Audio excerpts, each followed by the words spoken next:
Gen Z बरोबर चर्चा करायला हवी, बोलायला हवं. सगळ्यांना आता तुमच्या आंदोलनामुळं तरुणांशी बोलायची इच्छा काय. चांगली गोष्ट आहे. उशिरा का होत नाही, पण आता कुठेतरी जाऊन यांना सुचलं तरी की जेनझी सोबत बोलावं लागेल, तरुणांसोबत बोलावं लागेल. चांगली सुरुवात आहे. पण मला असं वाटतं की तरुण लोकांनी तरुणांसोबत बोललं तर जास्त चांगलं होईल. कारण की तुम्ही जोपर्यंत यंग चेहरे पुढे आणणार नाही तोपर्यंत काही अर्थ नाही अशा डायलॉगचा, असं तरी मला वाटतंय. तुम्ही बोला, त्याच्यात काही हरकत नाही, चांगली स्टेप आहे. पण नवीन लोकांना पुढे आणा, नवीन चेहरे पुढे आणा, ते जास्त बेटर होईल. पण आणि सर शिकलेले चेहरे पुढे आणा. सहसंघचालक आहेत अतुल लिमे, त्यांचं ते भाषण झालं काय त्यांनी हे आंदोलन देशविरोधी ठरवलंय, संविधान विरोधी ठरवलंय. मला वाटतं ज्या लोकांनी गांधींची हत्या केली, ज्या लोकांनी आंबेडकरांचा विरोध केला आयुष्यभर, त्या लोकांनी आम्हाला संविधानावर लेक्चर देऊ नये. उद्या बैठक आहे आणि परवा असं 2 दिवस आहे असं आम्हाला कळलं. त्याचं बैठकीचं स्वरूप कसं आहे आणि कोण कोण येणार आहे, किती जण येणार आहे ते ते बैठकीमध्ये आमचं जे आहे, जो आमचं जंतर मंतरचं आंदोलन झालं, त्या आंदोलनामधून काय शिकायला भेटलं आणि पुढे जाऊन काय काय चांगल्या प्रकारे करता येईल त्याचं आम्ही डिस्कशन करू. आणि पुढे जाऊन संघटन आम्हाला कसं देशभर वाढवण्यात येईल त्याच्यावर डिस्कशन होणार आहे. आणि पुढे एकूणच कॉक्रोच जनता पार्टीचा रोडमॅप काय असणार आहे त्याच्यावर आमचं डिस्कशन असणार आहे. किती दिवस बैठक असणार आहे? 2 दिवस. किती सदस्य आहेत? आमचे जेवढे स्पोक्सपर्सन आहेत ते येणार आहेत आणि बैठक 2 दिवस चालणार आहे. 6 तारखेला आम्ही ब्रीफिंग करू आमच्या जे काही बैठकीमध्ये ठरेल. दिल्लीमध्ये तुमच्या विरोधात फैजान अन्सारी नावाच्या इन्फ्लुएन्सने जे आहे तर ती तक्रार FIR केलेली आहे. त्यांचं बोलणं हे आहे की पुण्यात आणि औरंगाबादमध्ये तुमच्या माणसाकडून त्याला मारहाण झालेली आहे. मला माहिती नाही दोघं, so I won't comment on it. मला माहितीच नाही, मी काय बोलू. पण अशी आता तक्रार तुमच्या विरोधात तुमच्या होती. विरोधात तक्रार आता माझ्या विरोधात भरपूर होतील. आता मी प्रत्येक तक्रारीवर काय बोलू. तुमच्या येण्याच्या पूर्वी सुद्धा त्यांनी छत्रपती संभाजीनगरच्या CP ऑफिसमध्ये आता येण्याच्या आधीच मी त्याला कसं मारलं. मला वाटतं पब्लिसिटीसाठी करतायत, अजून काही नाही.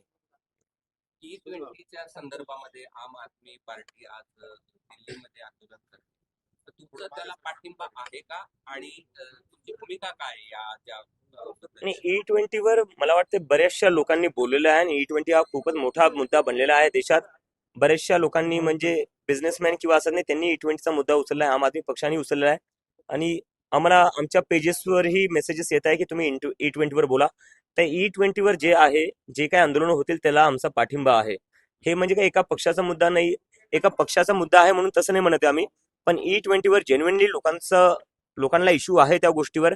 त्याच्याने गाडीचं जे इंजिन आहे ते खराब होते, मायलेज खराब होते. आणि जर तुम्ही 100% पेट्रोल देत नाही, त्याच्यात इथेनॉल मिक्स करतायत, तर मग 100% तुम्ही प्राइस कसं काय लावतायत.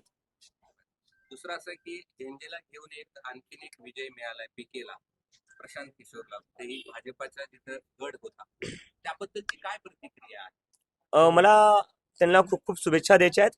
आणि डेमोक्रेसीमध्ये असंच असलं पाहिजे. जसं मी थोड्या वेळ आधी म्हणत होतो की RSS जे इंटरॅक्शन करणारे जेनझी सोबत, त्याच्यात तुम्ही नवीन चेहरे आणा. तर प्रशांत किशोर पण हे एक राजकारणात नवीन चेहरे आलेले, जिंकून आलेले, त्यांना खूप खूप शुभेच्छा. आणि असं झालं पाहिजे, जास्तीत जास्त लोकांनी, नवीन लोकांनी पुढे आलं पाहिजे. पण RSS कडून आता मोहन भागवत नाही, बोललो. काय झालंय, आता तुम्हाला जे भेटीला येत आहेत वेगवेगळ्या पक्षाची लोक, राजकारणी लोक, त्यामध्ये शिंदे सेनेचे आमदार मंत्री येऊन इथे गेले.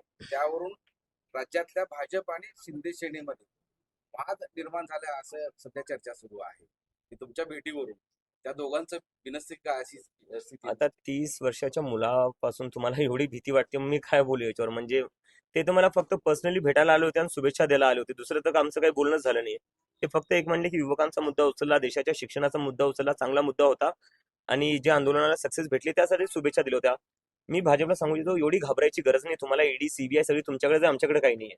आम्हाला लोक पर्सनली भेटायला येतात आणि शुभेच्छा द्यायला येतात. असंही कळतंय की चर्चा आहे की शिवसेनेच्या लोकांनी, म्हणजे शिंदे सेनेच्या लोकांनी भेटायला जाऊ नये असं भाजपने सांगितलं. नाही, मी तेच म्हणतोय, भाजपला एवढी घाबरायची गरज नाही. ED CBI सगळं तुमच्याकडे, आमच्याकडे काय. एक आणखी एक सोशल मीडियावर अकाउंट सुरू झाला, जसं तुम्ही सुरू केलं होतं, आरक्षण हटावा, आणि मोठ्या प्रमाणात एक हॅशटॅग वगैरे सोशल मीडियावर आणि एक आंदोलनाचा इशारा पण दिला जातो. आणि काय ना, जर कोणाला शिक्षण भेटत असेल, कोणी गरीब असेल, त्याला जास्तीत जास्त शिक्षण कसं भेटलं पाहिजे याचे प्रयत्न असले पाहिजे देशात. तर हे आंदोलनावर मी जास्त काही बोलणार नाही, कारण की मला वाटतं त्याचं पेजही काल डिलीट झालेलं आहे बहुतेक, मला कोणी सांगण्यात आलेलं आहे. पण गाडी बंगला तर देत नाही ना. शिक्षण कशा प्रकारे जास्तीत जास्त लोकांना मुलांना पण, लोकांना पण, लेकरांना जास्तीत जास्त कसं शिक्षण भेटू शकतं त्यासाठी आहे ते. त्यावरनं कोणाला काय प्रॉब्लेम असला पाहिजे. आपल्या देशाचा तर हाच प्रयत्न असला पाहिजे की ज्यांच्यापासून शिक्षण दूर आहे, ज्यांना इनॅक्सेसिबल आहे एज्युकेशन, त्या लोकांपर्यंत एज्युकेशन कसं नेता येईल आणि त्यांना एज्युकेशन कसं भेटेल याचेच प्रयत्न केले पाहिजे, तेव्हाच तो देश पुढे जाईल ना. झारखंडमध्ये आंदोलनाचा 11वा दिवस आहे आणि आज आंदोलन आक्रमक होताना पाहायला मिळतंय.